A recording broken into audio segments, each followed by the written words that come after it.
Le site canadien de déclaration et de paiement en ligne des impôts fermé jusqu'à nouvel ordre. C'est la mesure radicale qu'ont décidé de prendre les autorités du pays pour protéger les données des contribuables. Après l'annonce en début de semaine qu'une très importante faille de sécurité touchant des dizaines de milliers de pages internet à travers le monde avait été découverte par des spécialistes en informatique.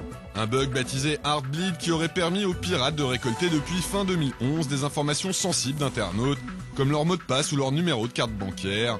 Des révélations qui inquiètent vivement les utilisateurs du web qui s'organisent pour faire face à la situation.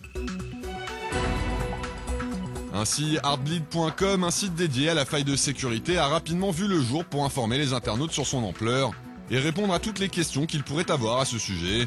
Une page en anglais qui présente les mesures à prendre pour se protéger du bug comme changer ses mots de passe sur la toile, mais qui se veut également rassurante puisqu'elle explique qu'un patch de correction a d'ores et déjà été trouvé pour résoudre le problème. Une information qui devrait soulager les utilisateurs du web qui sont néanmoins invités à vérifier si les sites qu'ils visitent régulièrement n'ont pas été affectés par la faille de sécurité. Plusieurs plateformes ont d'ailleurs été créées dans ce but sur lesquelles les internautes peuvent entrer le nom ou l'adresse d'une page internet pour savoir en quelques secondes si leurs informations personnelles ont potentiellement été compromises à cause du bug.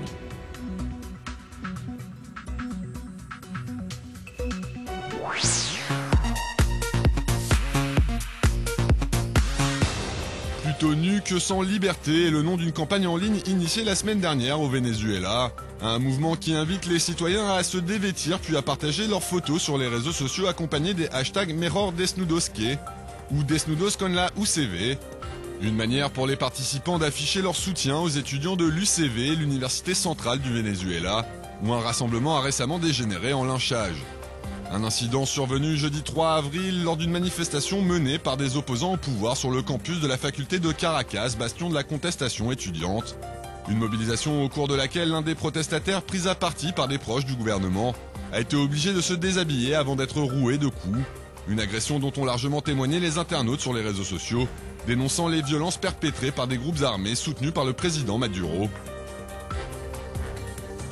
Et en signe de solidarité avec le protestataire blessé, des étudiants de l'Université des Andes ont eux choisi de réaliser une série de photos en posant nus dans les rues de Mérida. Une initiative destinée à faire savoir au régime et à ses supporters que malgré la répression dont ils sont régulièrement victimes, les anti-gouvernementaux sont déterminés à poursuivre le mouvement de contestation engagé depuis 2 mois à travers le pays.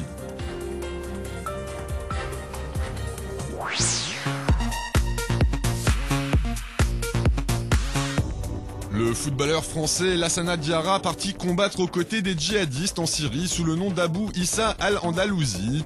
C'est la rumeur lancée par le site extrémiste fissyria.com qui a récemment mis en ligne une vidéo où un homme cagoulé présenté comme l'ancien joueur d'Arsenal appelle à rejoindre un groupe islamiste. Une information reprise par le journal britannique The Daily Mirror qui n'a pas manqué d'inquiéter les amateurs de ballon rond avant d'être finalement démenti par l'intéressé lui-même via son compte Twitter.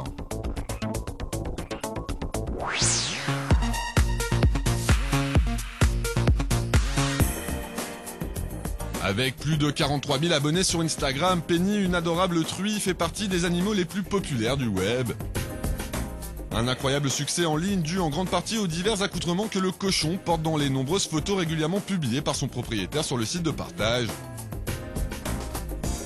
Des clichés étonnants à retrouver sur le compte A Pig Named Penny.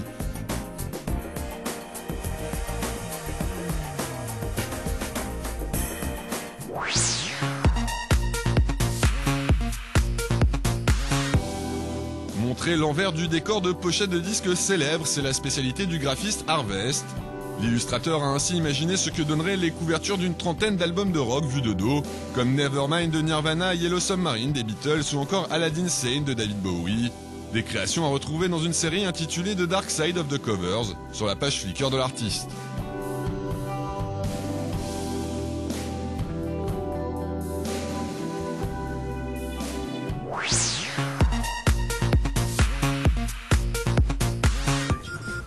C'est une idée plutôt originale qu'a eu l'opérateur coréen SK Telecom puisqu'il s'est amusé à créer une mélodie en utilisant pour seuls instruments de vieux téléphones portables et des beepers. Une initiative réalisée pour célébrer 30 ans d'évolution technologique en matière de téléphonie mobile que les internautes pourront retrouver sur le compte YouTube de l'entreprise.